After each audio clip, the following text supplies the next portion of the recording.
Okay, let's dive right into this. Welcome to The Explainer. Today, we're unpacking the absolutely fascinating story of a legendary American landmark, the Beekman Arms over in Rhinebeck, New York.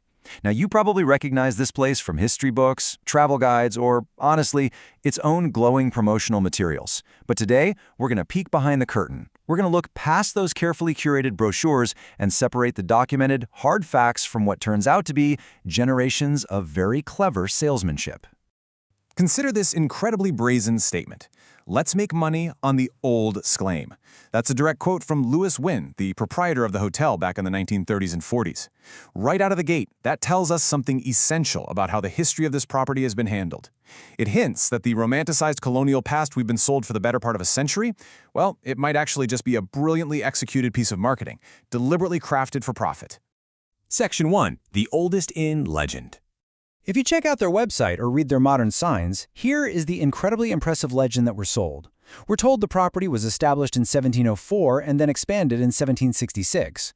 We're told it served as this vital, bustling hub during the American Revolution, proudly hosting founding fathers, guys like George Washington, Philip Schuyler, Benedict Arnold, and Alexander Hamilton. And its absolute crown jewel? It boldly advertises itself as America's oldest continuously operated hotel, a title it wears like a badge of honor. But that brings us to a very critical question. How much of this colonial history is actually just a marketing myth? Because when we really dig into the verifiable historical record, it becomes undeniably clear that generations of hoteliers stretched, embellished, and, sometimes outright invented the past to make the building seem way more ancient and politically central than it actually was. Section 2. Fabricating a Colonial Past. Now, what's really interesting about this is just how hilariously inconsistent the dates are on the hotel's own vintage promotional postcards. A card issued before 1917 claims an establishment date of 1700. But then two different cards postmarked in 1905 claim 1782 and 1732. And here's the kicker. None of those three dates hold any verifiable historical significance. They are 100% made-up marketing. It wasn't until modern iterations that the 1766 date finally stabilized, which is the actual year a tavern was relocated to the current site. Honestly, you'd think they could at least coordinate their own manufactured timeline. So who were the architects of this massive historical rebranding? It really comes down to three main figures. First, in 1907, a landlord named Halleck Wells actually placed newspaper ads seeking out antique and colonial decor to basically dress the place up and make it look older. He even penned a booklet filled with highly colorful, completely inaccurate anecdotes. Then came Louis Wynne, who we mentioned earlier, who leaned hard into the oldest claim just to drum up business and survive the Great Depression. And perhaps most surprisingly, Chuck LaForge in the 1980s was actually the very first owner to brand the building as an inn. Before that, it was always just categorized as a hotel. And this brilliantly illustrates the disconnect. We have the romanticized, advertised history of the famous Bogardus Tavern, supposedly teeming with Continental Army generals debating the Revolutionary War, but then we have the actual, factual record. The building's true prominence didn't come from the colonial days at all, it came much later during the 1800s era of stagecoach travel. In fact, one historical map labels the site Jock Stagehouse, named after a former river sloop captain who ran the business from 1805 to 1837. Section 3. The Real Rhinebeck Hotel. So the crucial point here, and this is wild, is that for over 100 years, this site wasn't called the Beekman Arms at all. Throughout the 19th and early 20th century, it was known simply and plainly as the Rhinebeck Hotel. It wasn't until 1917 that the property underwent a massive renovation and a distinctly colonial rebranding. That new name, the Beekman Arms, was essentially a 20th century marketing pivot. See, back in the old days, taverns were often named after whatever was painted on the sign hanging outside. In this case, a previous sign displayed the coat of arms of the prominent Beekman family, hence Beekman's coat of arms, or Beekman Arms. It has literally nothing to do with weaponry or taking up arms in a revolution. Let's move to and see how this builds the actual timeline of the building's physical evolution. The architecture itself tells the real story here. In 1810, the northern wing was added, giving them a wide door specifically for stagecoaches. In 1844, the beautiful Delamater House was constructed nearby.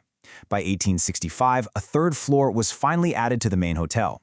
The 1917 renovation brought the Beekman Arms name, and then in 1976, leaning heavily into the bicentennial craze, they added cannons, fife and drum imagery, and Betsy Ross flags, elements that were historically misplaced, sure, but brilliantly effective for drawing in modern tourists.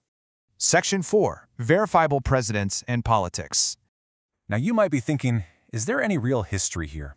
Absolutely. For example, look at this incredible chain of events from 1804.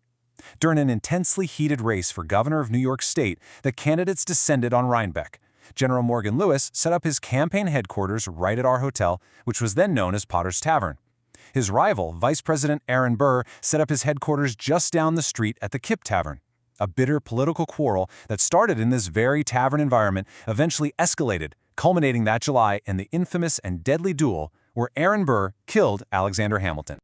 And the real history doesn't stop there. We do have verifiable revolutionary ties like the 4th Regiment of the Continental Army drilling right on the lot in 1775. The site also became a true political launchpad. In 1888, Benjamin Harrison received the news of his presidential nomination right on the premises.